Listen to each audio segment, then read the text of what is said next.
If you're tired of making plain boiled rice, this is the video for you, because I have 6 amazing Kenyan rice dishes that I think we just maybe don't know how to make them, or we think they're too much work, but you will never serve plain boiled rice again with these fantastic recipes. The first one I'm going to make is the one that everybody knows, which is pilau. But this is because I just feel it's one of those really Kenyan dishes that everybody needs to know how to make. And then it just gets better after this. You want to stick around because the recipes I have today will blow your socks off. But the first thing I'm going to do, so I like to pressure cook the beef so that it can be nice and soft. And then as this goes, I'm going to be caramelizing the onions. Pilau loves a lot of onions, as you know. And I'm going to serve it with kachumbari, which I'm also going to make. Okay, so let's get this going.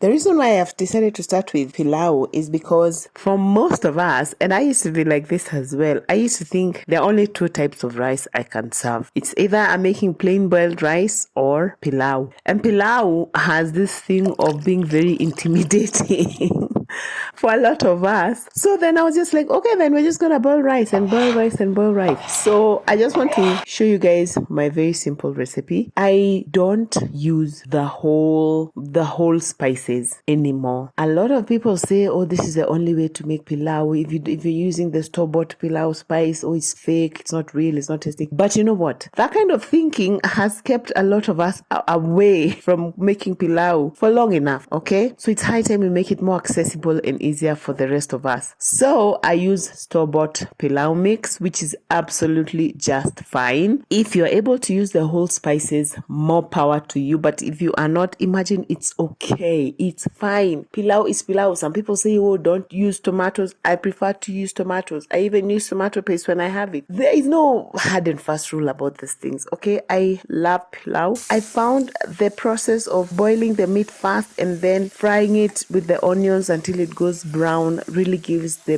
beef a deep beefy flavor, for lack of a better word. So at the end of the day, this is a dish that I feel all of us deserve to know how to make a nice, easy pilau, okay? I hope this recipe is going to be easy for you to follow. And now you can imagine, if this is the first recipe that we're starting with, it's just gonna get so much better. I'm so excited for the recipes that we're having today, especially the last recipe. I think for my entire family agreed, okay, this is the best. Okay, this is the best rice you have ever made. So yeah, stay tuned for that.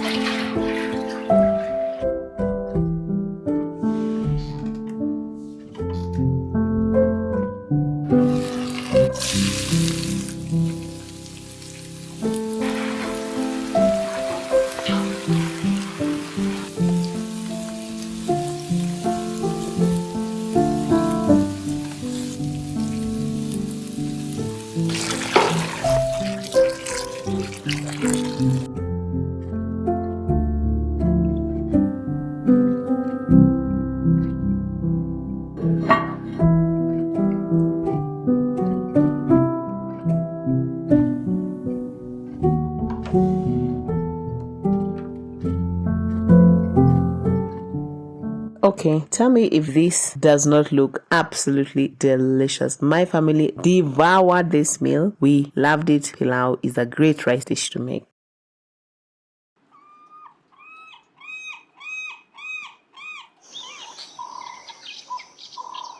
And now, here's another really easy rice dish. It looks just like a regular boiled rice, but you have no clue because coconut rice is another winner. And it's so easy to make. Literally, it's like boiling rice, but the taste of it is 10 times better, okay? For me, what I do is I count the coconut milk as part of the liquid for boiling the rice. So if I was going to use like 2 cups of rice, 4 cups of water, amidst those 4 cups of water, I also count the coconut milk, whichever way. I mean, just boil your rice with coconut milk, put some oil, put some salt. It's absolutely delicious.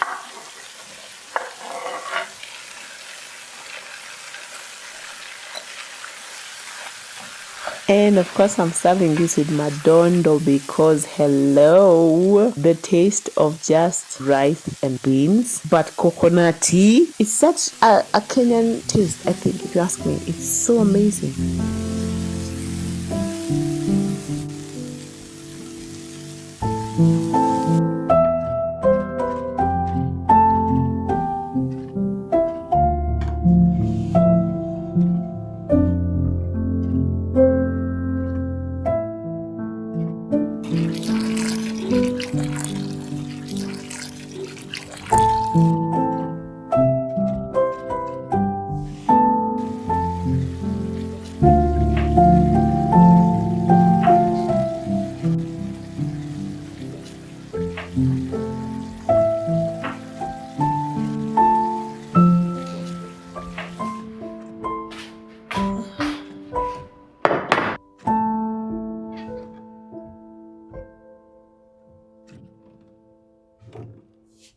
I know this just looks like plain boiled rice, but let me tell you, the taste and the smell of it is so coconutty.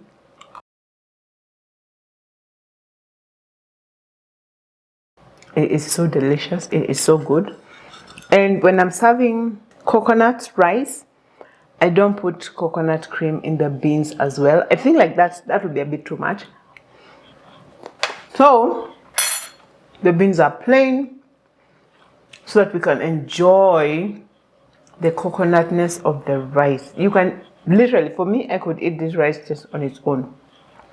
So good. And if you're looking for a rice variety that won't stick, this one is it. This is not sponsored, guys. This is a very good rice. Like, I am super impressed. Rice and beans, beans and rice. Dave Ramsey style. This is so good. Yeah, nobody will say you serve them plain white rice. They might think it, but wait until they taste it. This is so good.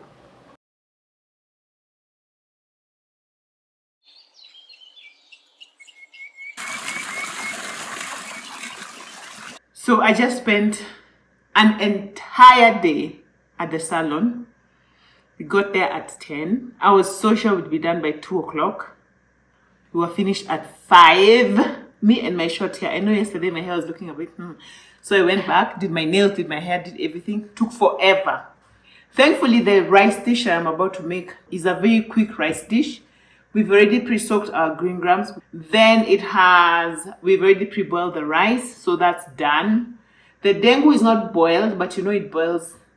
It cooks in a very short while, but it's completely soaked since yesterday, all right? So what I love about this dish is that it's 1, delicious, and 2, it's just great for those days when you don't have time and you want to cook something delicious other than just plain boiled rice. Because this meal already has rice, dengu for the protein, I'm going to serve it with a cucumber and tomato salad. But you can also serve it with it can be just like any other side dish, and then you just serve with any stew that you want. But for me, I'm just going to make a salad on the side.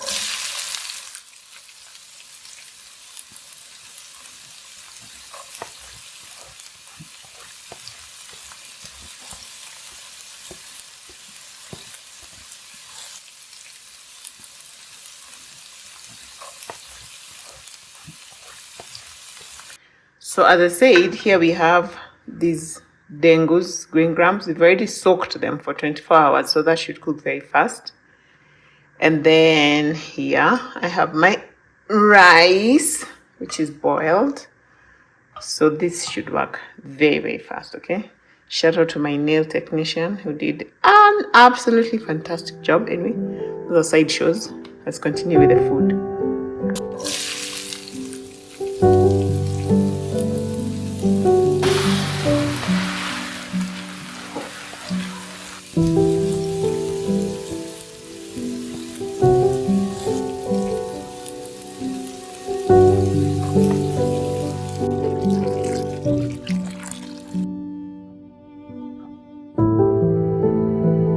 Okay, the mistake, I've known about this dish for a while. I think it's called wali wa mseto in Kiswahili. The mistake I used to make before would be boiling the green grams together with the rice, or pre-boiling the green grams before I fry. And then they would just become so mushy and the rice would just get so sticky in there. It wasn't. But let me tell you, this whole idea of just using pre-soaked green grams makes them come out so like they don't crumble up the inside. They don't. It's so amazing. This dish, oh my goodness, this dish, you guys, please make this dish. Please make this dish. I don't know, I cannot convince you how amazing it is until you try it for yourself. It is so good, so simple. And yes, yeah, my daughter also got her hair done. We love this color. We've never done purple before. It came out so well. This is where our many hours at the salon went to, you guys. But we both love it. And yeah, and clearly she and her brother love each other. So yeah, there's that.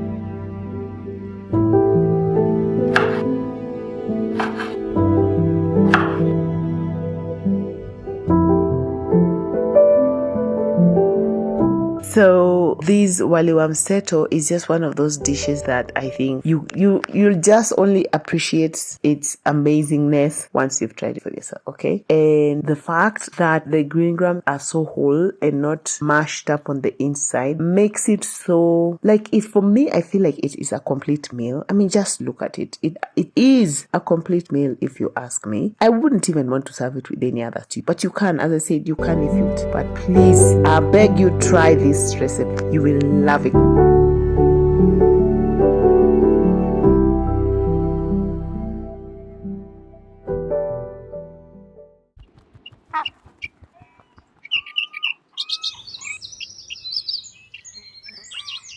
Alright, there's no way we could make a whole video on rice dishes and not mention fried rice. I've made a lot of fried rice in my life, but usually it's vegetable fried rice. But today I've decided to make chicken fried rice because, again, this is another meal that is complete in itself. It stands alone by itself, you know. It is just serve this and you're done. It's a great meal.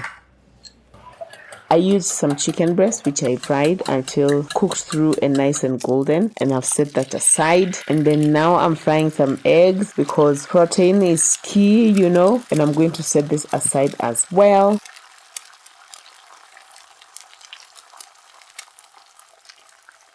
One thing I love about fried rice, whether it's vegetable rice or just chicken fried rice, I love the fact that it is a great way to finish whatever vegetables you have lingering inside your fridge. You don't know what to do with. Just clean out your fridge and pour everything into your fried rice. So as you can see, I'm very generous with my vegetables, and that's what's up with fried rice. And another thing that fried rice really demands, it demands that you use day-old rice. You just don't boil rice there and then put it in your fried rice. It's gonna clump up, it's not gonna look nice. But what we do is we boil rice, and the day before, if we know we are going to be making fried rice the next day, or if you run out of time, sometimes what I have done is I boiled rice like a few hours before I need it, and then I put it in freezer and let the temperature cool down completely, because you need the rice to be cold. You need the starches to have done what they need to do before you mix it into your fried rice. Otherwise, it's not going to come out well.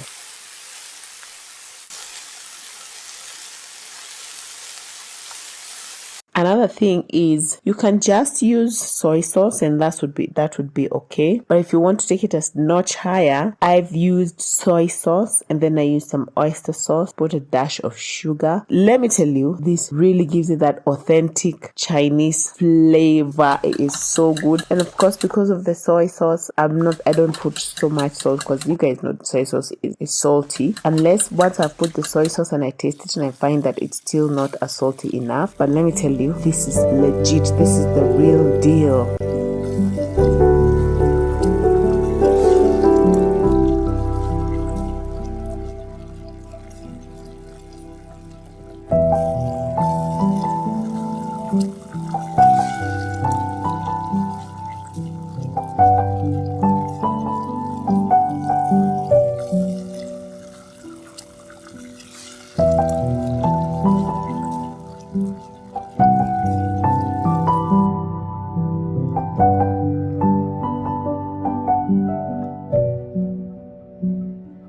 Tell me you would not pay good money for this fried rice. And better yet, your family will love this.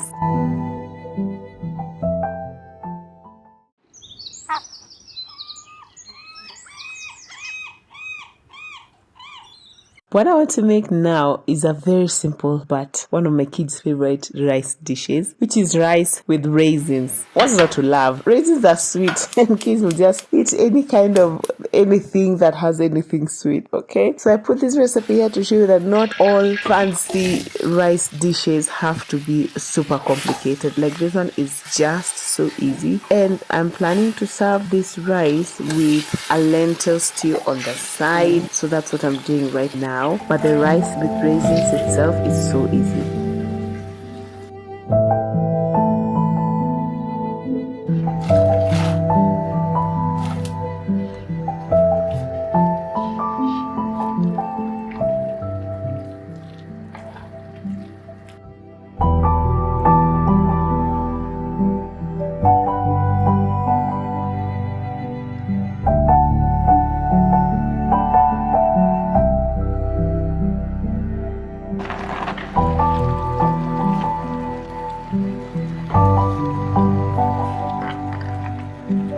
So the key thing with rice with raisins is to just put the raisins while there's still a bit of water in the rice. But if you had more time, this day I didn't have a lot of time, but if I had more time, I would even go the extra step of maybe frying some onions and then putting a bit of turmeric and then put the rice, put some water, and then at the end add the raisins so the rice would be yellow. But I was like, okay, I'm serving yellow lentils, yellow rice, you wouldn't be able to tell the difference. But that's also another way to make rice with raisins. But this is simple. My kids love it.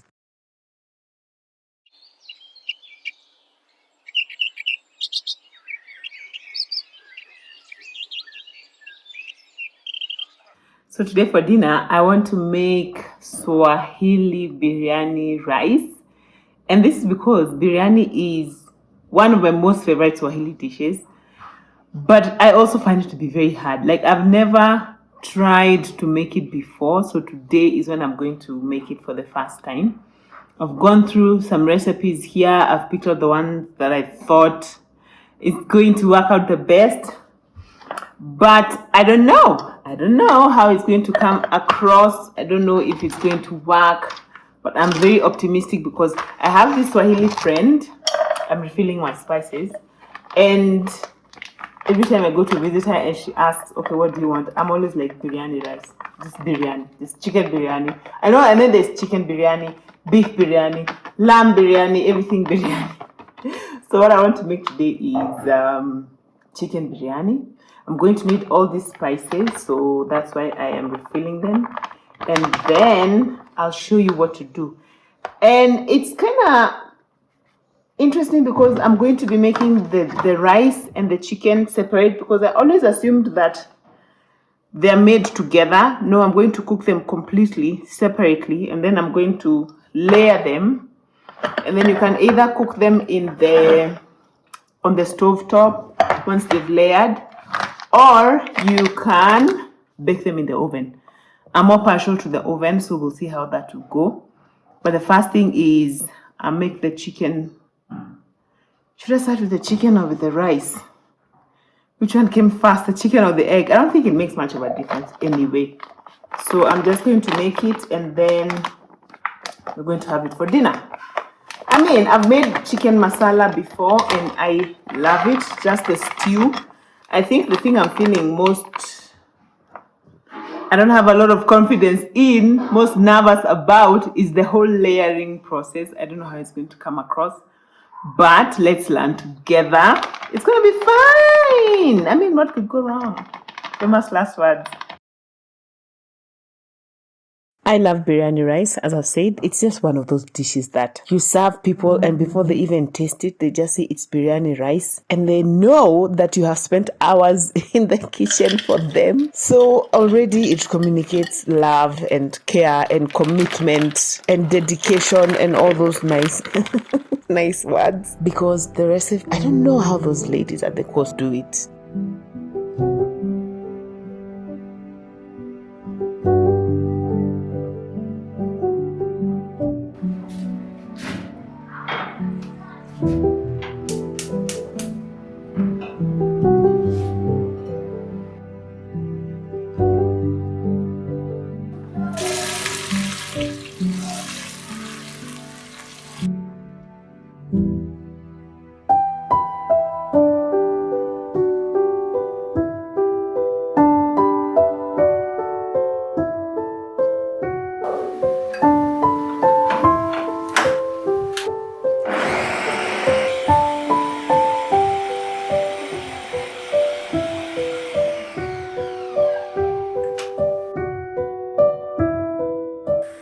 So I like the way the onions have browned beautifully. You know, I thought I had put a lot, but funny thing with onions, when they cook it, they really shrink. So I want to divide half of these onions. I know I feel bad dividing them because they're so less, but I still need some for the layering and the garnishing. So I'll let them go for just a few more minutes so that all of them can be brown. A few of them are still purple. And then continue cooking with the rest.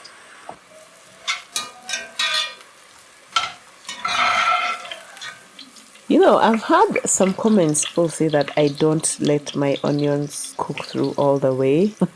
I think I overdid it. I overcorrected here because they kind of got burnt. And they got burnt as I was putting those spices. But oh well, you know, it happens. It's life. I know this dish is going to be delicious either way.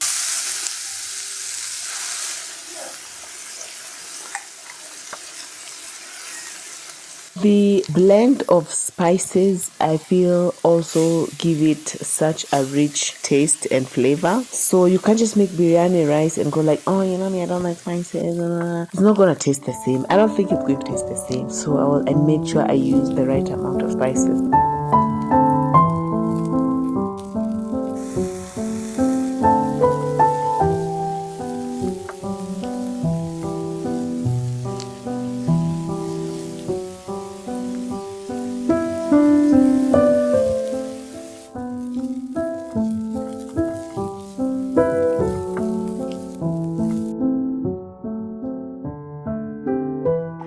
So I feel like the soup is too much because I still need to put yogurt. So what I'm doing, I'm just removing a little bit of it here because I don't want to not put the yogurt because the yogurt adds a very rich creaminess. And I don't want to like leave it to boil and evaporate because this is broiler meat. If I do that, my chicken is going to fall apart. So yeah, I'm just reducing some of the liquid. Of course, we can use that to make gravy, to serve with the masala if we wish. That would be nice. So I feel that's okay now. I want to put the yogurt so that I can cover, let it simmer a bit more, and it'll be done. And also for the rice, what I've done is I've already put the water to boil. It's almost boiling. And this rice is interesting because I'm also going to put some spices in it and some water. Some oil. And then we can let that boil. And then we layer, bake in the oven, and see how it turns out.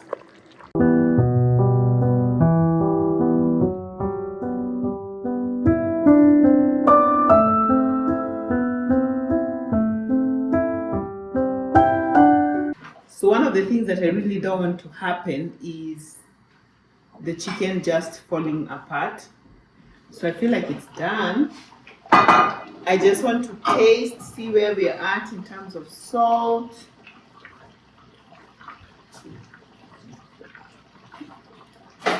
Oh yeah, oh that is so good. I just need to add a bit of salt. And it's done. I'm so glad I reduced the soup because already there's still quite a bit. I'll show you. So as you can see, it's still quite liquidy and it's spattering everywhere, but that's okay. Good cooking is messy. Yeah, but it's nice and thick. The yogurt added quite some creaminess. And as you can see, the chicken is already starting to fall away from the bone here. I'm just going to switch that off. Add some coriander, cover. Now we wait for the rice. Shouldn't take too long. I'm already so excited about this dish, you guys. I'm already feeling like so super optimistic. Everything is turning out so well. This is one of those dishes that now, after watching this recipe, you have got no excuse to not make for your people, okay? Or for your guests. You want to win those points because I think if you can make biryani rice, you have earned your stripes. You know, you good. You're officially a pro home chef, okay? I declare you a home pro chef, something. Okay, here's another thing I learned about this rice. You don't let the rice cook all the way. So I've let it cook until it's slightly al dente, and then I scooped it from the water because it's going to cook further in the oven.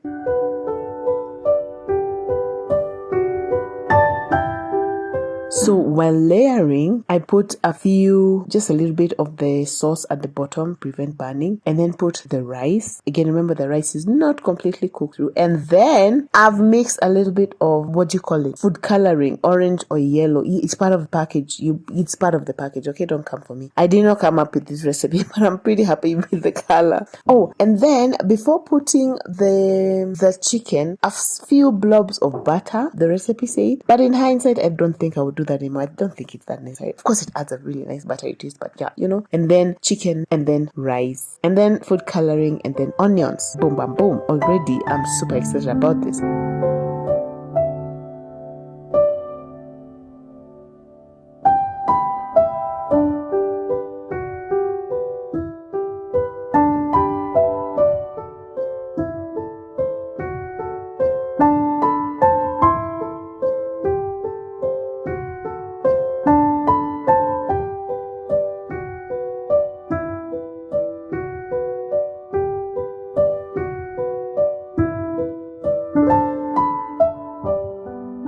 What I did to the foil, because I just knew my onions were going to stick this foil, I've brushed it with a bit of oil. Then I'm putting it in my preheated oven at 180 degrees for 30 to 45.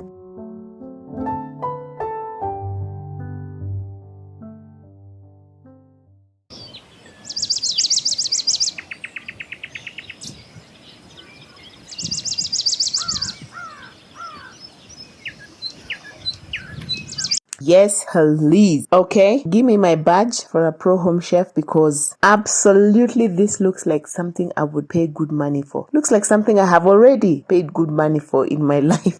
Okay, this, I know the chicken is all covered with the rice and everything, but let me tell you already the smell.